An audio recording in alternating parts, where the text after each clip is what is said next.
Shalom dan selamat pagi saudaraku yang dikasihi Tuhan. Puji syukur kepada Tuhan, pagi ini kita dalam keadaan baik, sehat, penuh sukacita dan berkat Tuhan melimpah.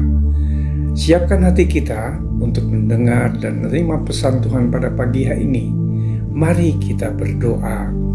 Tuhan Yesus, kami bersyukur untuk kebaikan-Mu. Tuhan, terima kasih kami masih diberi kesempatan untuk menikmati udara yang segar dan dapat kembali beraktivitas. Pagi ini kami kembali mau mendengar pesan-pesan firman-Mu.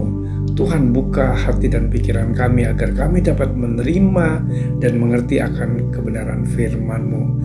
Hanya di dalam nama Yesus kami berdoa. Amin.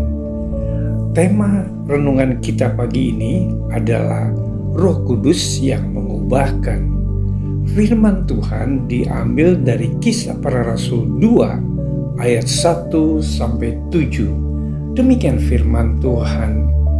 Ketika tiba hari Pentakosta, semua orang percaya berkumpul di satu tempat. Tiba-tiba turunlah dari langit suatu bunyi seperti tiupan angin keras yang memenuhi seluruh rumah di mana mereka duduk. Dan tampaklah kepada mereka lidah-lidah seperti nyala api yang bertebaran hingga pada mereka masing-masing. Maka penuhlah mereka dengan Roh Kudus. Lalu mereka mulai berkata-kata dalam bahasa-bahasa lain, seperti yang diberikan oleh Roh Kudus itu kepada mereka untuk mengatakannya. Waktu itu di Yerusalem diam orang-orang Yahudi yang saleh dari segala bangsa di bawah kolong langit. Ketika turun bunyi itu, berkerumunlah orang banyak. Mereka bingung karena mereka masing-masing mendengar rasul-rasul itu berkata-kata dalam bahasa mereka sendiri. Mereka semua tercengang-cengang dan heran, lalu berkata, "Bukankah mereka semua yang berkata-kata itu orang Galilea?" Saudara-saudaraku sekalian, Pentakosta merupakan peristiwa yang sangat menggemparkan dan membuat tercengang seluruh penduduk di kota Yerusalem. Karena dari peristiwa ini terjadi kegerakan rohani yang luar biasa. Ini merupakan penggenapan dari perkataan Kristus sebelum Ia naik ke surga. Kamu akan menerima kuasa kalau Roh Kudus turun ke atas kamu, dan kamu akan menjadi saksiku di Yerusalem dan di seluruh Yudea dan Samaria dan sampai ke ujung bumi. Dan juga penggenapan nubuatan yang disampaikan oleh Nabi Yoel.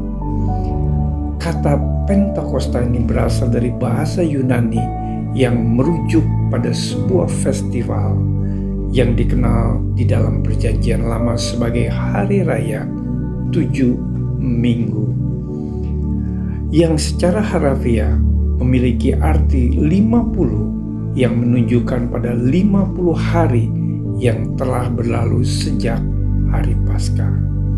Saudaraku, jemaat mula-mula termasuk murid-murid Tuhan mengalami titik balik dalam kehidupan rohani setelah mereka mengalami lawatan Roh Kudus.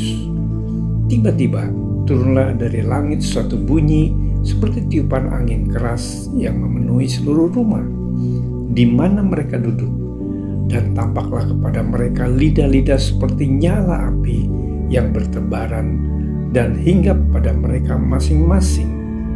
Maka penuhlah mereka dengan Roh Kudus.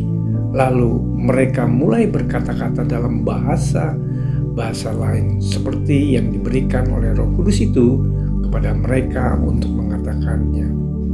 Salah satunya Petrus, orang yang pernah menyangkal Kristus sebanyak 3 kali, yang setelah dijamah oleh Roh Kudus, hidupnya berubah total.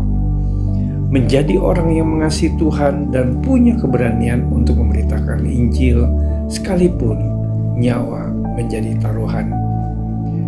Bila Roh Kudus menjamah hidup seseorang, tiada perkara yang mustahil. Tapi semua bergantung pada respon kita. Apakah kita mau percaya dan mau membuka hati untuk Roh Kudus? Dengan kekuatan sendiri, kita takkan dapat bertumbuh dalam iman, takkan dapat melakukan kehendak Tuhan, takkan bisa mengerjakan amanat agung Tuhan, kecuali hanya oleh pertolongan dan campur tangan Roh Kudus. Saudara-saudaraku yang terkasih di dalam Yesus Kristus, kuasa Roh Kuduslah yang sanggup mengubahkan, memampukan, dan menguatkan kita dalam menjalani hidup dan melayakkan kita untuk melayani Tuhan. Mari kita bersatu dalam doa. Tuhan Yesus, terima kasih untuk renungan firman-Mu pagi ini. Kami menjadi orang percaya kepada Tuhan Yesus Kristus, mau membuka hati untuk menerima Roh Kudus yang dijanjikan Bapa. Kiranya Roh Kuduslah yang mengubah, yang memampukan, yang menguatkan kami dalam menjalankan hidup dan menolong kami untuk mengerjakan amanat agung Tuhan Yesus Kristus. Di dalam nama Yesus kami berdoa. Amin. Selamat beraktivitas. Tuhan Yesus memberkati.